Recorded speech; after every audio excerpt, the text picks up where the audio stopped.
November 9th, 1396. St. Paul's Cathedral, London. The wedding dress weighs more than she does. 6-year-old Isabelle of France can barely walk under the weight of golden silk and jewels as hundreds of candles flicker against Gothic windows. The organ thunders through stone halls while nobles from 2 kingdoms watch a child bride approach the altar where a 29-year-old man waits to make her his queen. But this isn't some distant barbaric practice from forgotten lands. This is London. This is France. This is the height of medieval civilization. And what you're about to discover will shatter everything you think you know about how power truly operates when children become currency in games played by monsters wearing crowns. The marriage contract, preserved in the English National Archives, contains a clause that modern historians often skip over. It specifies that while the marriage would not be consummated until Isabelle reached proper age, Richard would have all other rights of a husband immediately. The right to control where she lived, what she learned, who she could see. The right to share her bed, because medieval nobility believed young brides should grow accustomed to their husband's presence. They were talking about grooming. State-sanctioned, internationally negotiated grooming of a 6-year-old child. This wasn't an aberration. This was the system, and once you understand how this system worked, you'll recognize its fingerprints on every institution of power that exists today. To understand how a 6-year-old became currency in an international transaction, we must expose the rotting core of medieval power. Charles VI of France, Isabelle's father, hadn't always been insane. At 24, something snapped in the king's mind during a military campaign. One moment he was leading his army, the next he was attacking his own men, convinced they were assassins. The episodes came in waves. Sometimes he'd be lucid for months, then without warning he'd strip naked and run howling through the palace. Or forget his own name, or worse, forget he had a wife and children at all. Medieval medicine had no answers. Physicians tried everything from bloodletting to exorcism. Nothing worked. France was ruled by a madman, and in the shadows, opportunists circled like vultures. Isabelle of Bavaria, Isabelle's mother, was the chief vulture. Where others saw tragedy and the king's madness, she saw opportunity. Every episode meant more power she could seize, more gold she could hoard, more lovers she could take while her husband cowered in his chambers. Court chroniclers, remember, these were people paid to make royalty look good, couldn't even hide their disgust. One wrote that Isabelle cared more for her jewels than her children, more for her pleasures than her prayers. This was the woman raising Isabelle. This was her model of motherhood. The Louvre Palace of Isabelle's childhood was a maze of conspiracies, assassination attempts, and constant fear. Noble children didn't play in gardens. They played in fortified courtyards with guards watching for crossbow bolts. Isabelle learned to recognize the signs of her father's approaching madness before she learned her letters. The way his eyes would dart around the room, the trembling in his hands, the sudden silence that meant everyone should evacuate before the violence began. She was 4 years old when she first saw her father try to kill her mother, convinced Isabelle was a demon sent to steal his soul. Here's the detail historians don't want you to know. Hidden in the dusty ledgers of the French court is a heartbreaking entry from 1394, when Isabelle was 5. The royal treasury paid for iron bars to be installed on Princess Isabelle's chamber windows. Not for decoration, not for security against outside threats, but because a 5-year-old princess had tried to jump. Even at that age, death seemed preferable to the life she was living. The childhood trauma was just preparation for what was coming. In 1395, messengers arrived from England with a proposal that would solve many of France's problems and create a lifetime of nightmares for one little girl. Richard II of England was desperate. His first wife had died, leaving him without heirs and without allies. His nobles were restless, his treasury empty from constant warfare with France. He needed peace, he needed money, and he needed them immediately. The French council saw an opportunity to buy nearly 30 years of peace with English gold. all for the price of one 6-year-old girl. The negotiations are where this story turns from tragic to truly monstrous. Imagine grown men in velvet robes sitting around mahogany tables, haggling over childlike merchants at a slave market. The English ambassadors initially balked at Isabel's age. Even by medieval standards, 6 was shockingly young. Most royal brides were at least 12, old enough to potentially survive childbirth. But the French negotiators had a counterargument that should chill you to your core. They explained that taking Isabel young meant Richard could shape her to his preferences. She would grow up knowing only English customs, only Richard's desires. She would be, in their words, more completely his. The English wanted to inspect her first. That's right, inspect her like livestock. French courtiers were ordered to parade Isabel before the English delegation. They examined her teeth, her posture, her hair. They made her walk back and forth to ensure she had no deformities. One English lord was overheard commenting that she would ripen beautifully. She was 6 years old. Think about that. Think about the kind of men who could look at a child and see a future sexual conquest. Think about the system that not only allowed but celebrated this behavior. The final deal was struck in the summer of 1396. France would provide 800,000 livres, an astronomical sum equal to nearly 2 years of English royal revenue. In exchange, Richard II would get Isabel, a 28-year truce, and the return of captured French territories. But they saved the cruelest detail for last. When they told Isabel she was going to be Queen of England, she asked a question that her governess later recorded in her private letters. Will I be able to bring my dolls? Think about that. A 6-year-old's first concern about becoming queen was whether she could keep her toys. Because that's what she was. A child who still played with dolls, who still needed help braiding her hair, who still cried when she scraped her knees. The French court threw itself into wedding preparations with obscene enthusiasm. Seamstresses worked day and night creating a trousseau fit for a queen. 12 wedding dresses, 40 ceremonial gowns, jewels that had belonged to 3 generations of French queens, all sized for a 6-year-old body. Isabelle of Bavaria personally oversaw the preparations, showing more interest in her daughter's wedding than she'd shown in her entire upbringing. Why?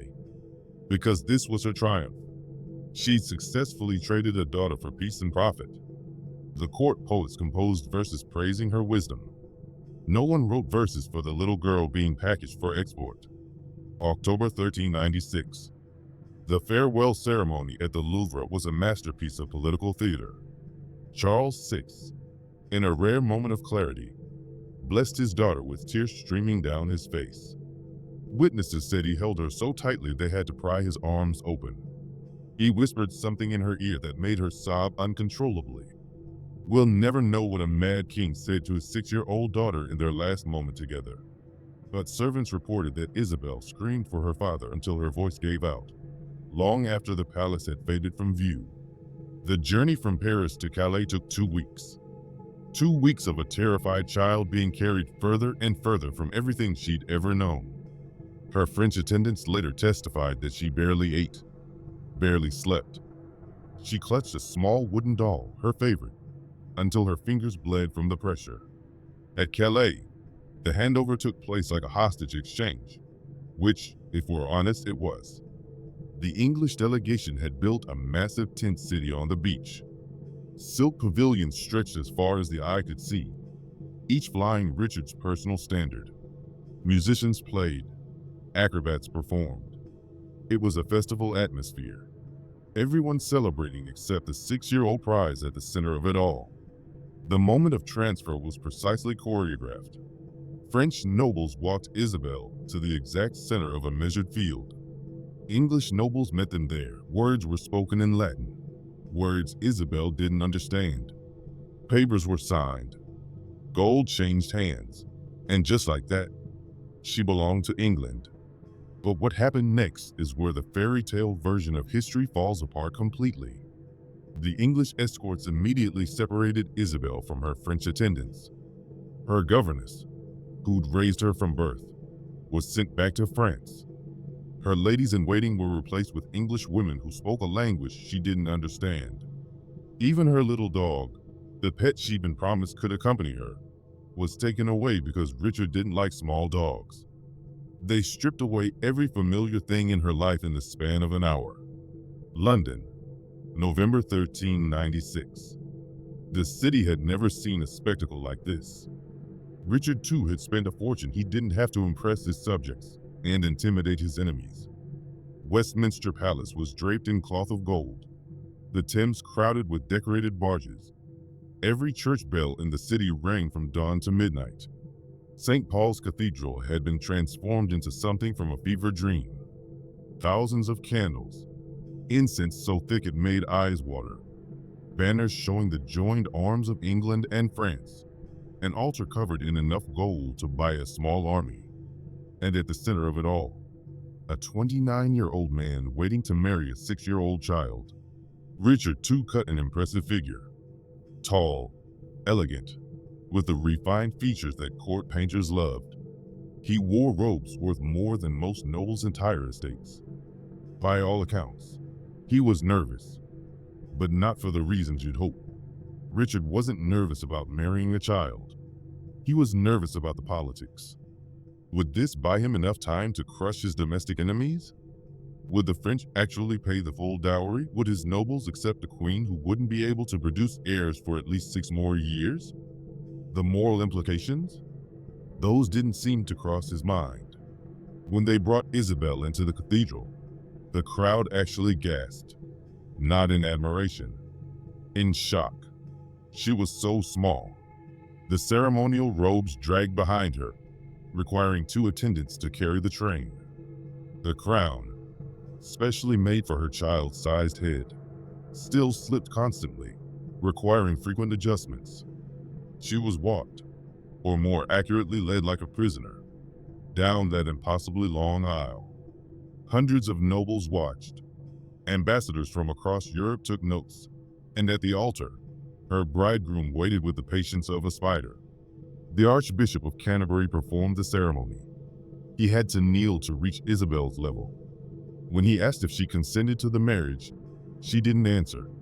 She couldn't. Terror had stolen her voice. An English lady in waiting had to prompt her, whispering the required words until Isabelle repeated them in a voice so quiet only those nearest could hear. "I will." 2 words that sentenced her to a lifetime of captivity. When it came time for the rings, Richard's hands completely engulfed Isabelle's. Witnesses said she flinched when he touched her. The ring, despite being specially made for a child, still had to be forced onto her tiny finger. She winced, a small sound of pain in the vast cathedral. No one stopped the ceremony. The kiss of peace, a traditional part of medieval weddings, was modified. Richard kissed her forehead instead of her lips, the only merciful gesture in the entire grotesque performance. And then it was done. Isabelle of France was now Isabella of England, queen consort, wife to a man who could have been her father. The crowd cheered. Bells rang. Coins were thrown to the poor in celebration. Meanwhile, a 6-year-old girl stood at the altar, tears streaming down her face, wondering why everyone was so happy about the worst day of her life. The wedding feast was held at Westminster Hall. 2,000 guests ate courses that would have fed entire villages for months. Swans stuffed with peacock, boars' heads decorated with gold leaf, wines from across the known world. Entertainment included musicians, jesters, and a troupe of acrobats who performed death-defying stunts. Isabelle sat at the high table in a chair, specially built to raise her to adult height. She didn't eat, couldn't eat. The Archbishop of York, seated nearby, later wrote that she spent the entire feast staring at a fixed point on the wall, as if her soul had departed and left only the shell. But the real horror was yet to come. Medieval wedding nights were public affairs, not the consummation. Even medieval society wasn't that depraved, but the bedding ceremony itself. The bride would be undressed by her ladies, blessed by priests, and put to bed. The groom would join her, the curtains would be drawn, and the marriage would be considered complete. For Isabelle, they modified the tradition. She was put to bed in her shift, clutching the one French doll they'd allowed her to keep. Richard entered the chamber in his nightclothes. The courtiers watched as he climbed into bed with a 6-year-old child. The curtains were drawn. The courtiers left. And for the first time, Isabelle was alone with her husband. What happened that night? We don't know. Richard later swore the marriage wasn't consummated, and there's no evidence to contradict him. But we do know that the next morning, Isabelle's ladies found her huddled in a corner of the massive bed, refusing to speak or move. She didn't speak for 3 days. When she finally did, her first words were in French, asking when she could go home. The answer, of course, was never. This is the reality of medieval marriage politics. Children, primarily girls, were treated as property to be traded, inspected, and consumed by the appetites of powerful men. Now here's where the story takes an unexpected turn. Richard, too, despite being part of this monstrous arrangement, seems to have treated Isabelle with surprising gentleness after the wedding. He set her up in her own household at Windsor Castle, surrounded by French-speaking attendants he'd specifically recruited. He visited regularly but maintained separate bedchambers. He showered her with gifts, not jewels or gowns, but toys and books and a small white pony she named Blanche. Was this kindness? Or was this grooming? Historians still debate. What we know is that Isabelle slowly began to trust her husband. She learned English. She participated in court ceremonies. She even began to show affection for Richard, calling him my Lord Uncle, a child's attempt to understand their relationship.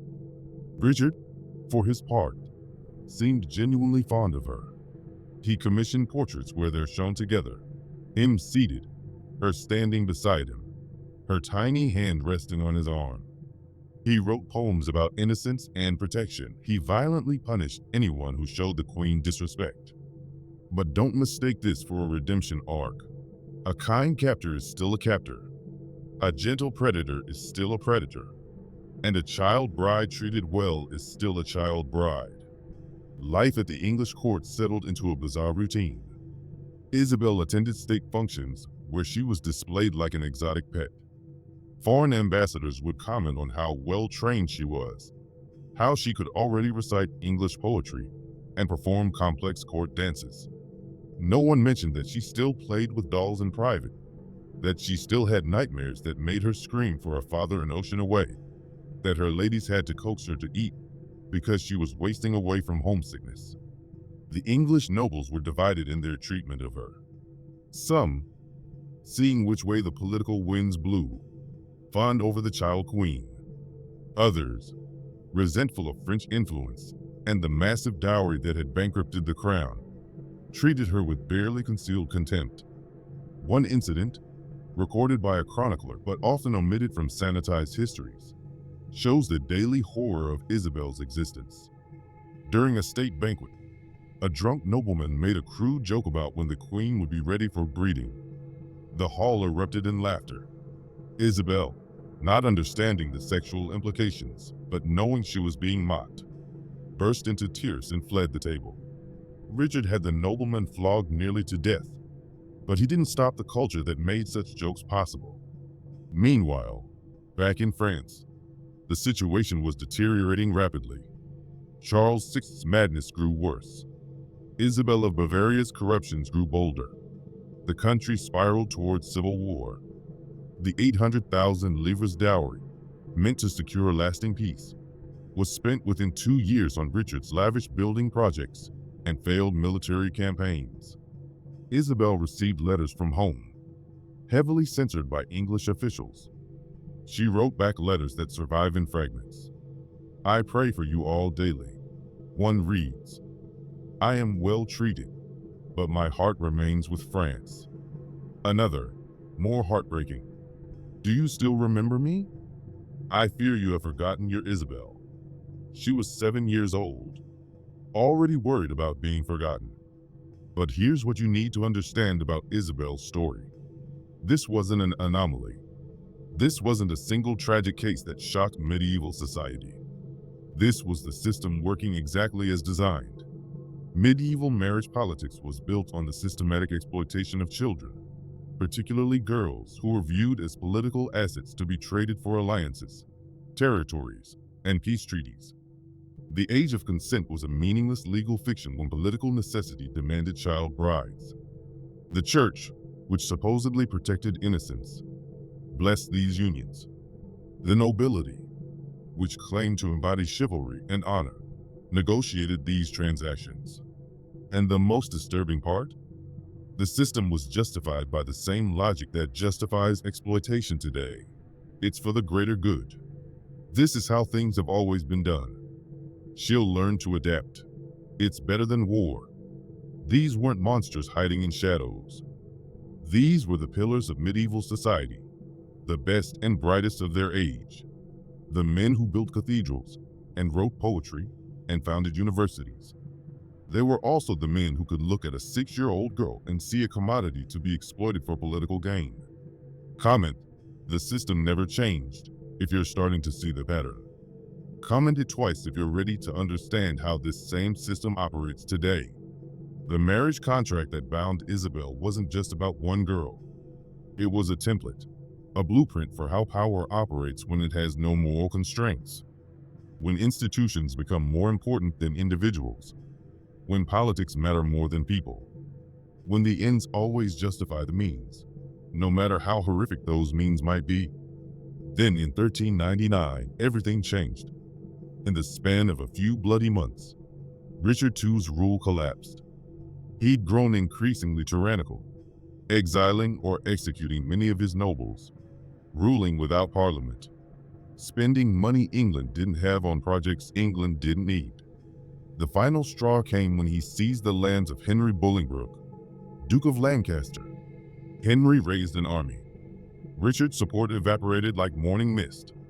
In August 1399, the king who'd married a child for power found himself imprisoned in the Tower of London, and 9-year-old Isabelle found herself a widow. But here's the cruel irony. Isabelle's suffering didn't end with Richard's fall. She was still valuable, still a political asset, still a child who could be traded for advantage. Henry IV, the new king, initially planned to marry her to his own son, continuing the cycle of exploitation. Only the intervention of French diplomats who demanded her return as part of peace negotiations saved her from another arranged marriage. In 1401, after 5 years in England, Isabelle was finally allowed to return to France. She was 11 years old, spoke English better than French, and had no clear memory of her birth family. The reunion was awkward and painful. Charles VI was deeper in madness. Isabelle of Bavaria was openly ruling in his place, and France was tearing itself apart in civil war. Isabelle, the child who'd been sacrificed for peace, returned to find that her sacrifice had accomplished nothing. The peace treaty was broken, the dowry was spent, and the alliance was meaningless.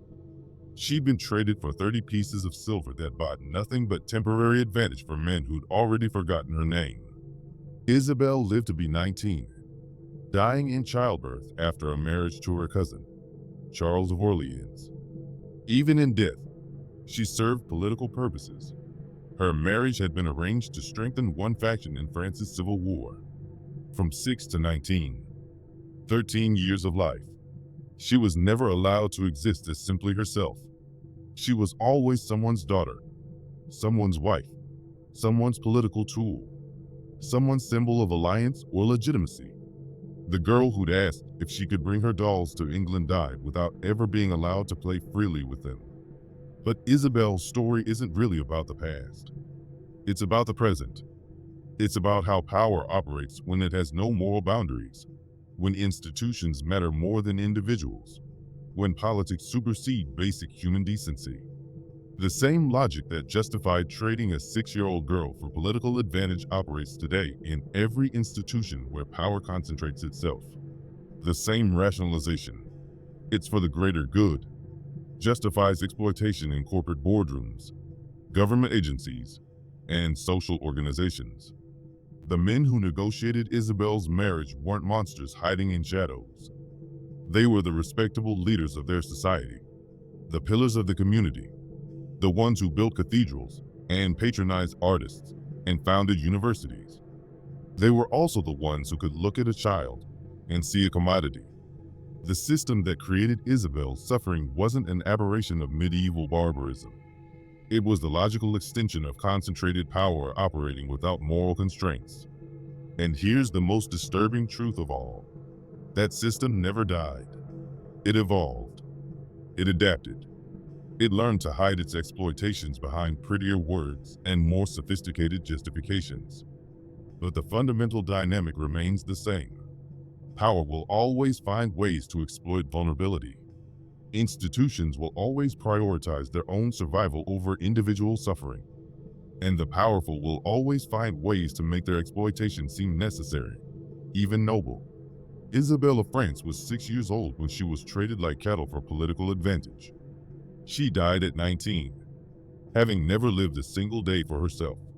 Her story isn't ancient history. It's the eternal pattern of how power operates when good people do nothing, when institutions matter more than individuals, when the system is more important than the souls it devours. Remember her name. Remember her story, because the forces that destroyed her childhood are still operating today, still trading innocence for advantage, still justifying exploitation as necessity. The only difference is that now they're better at hiding it.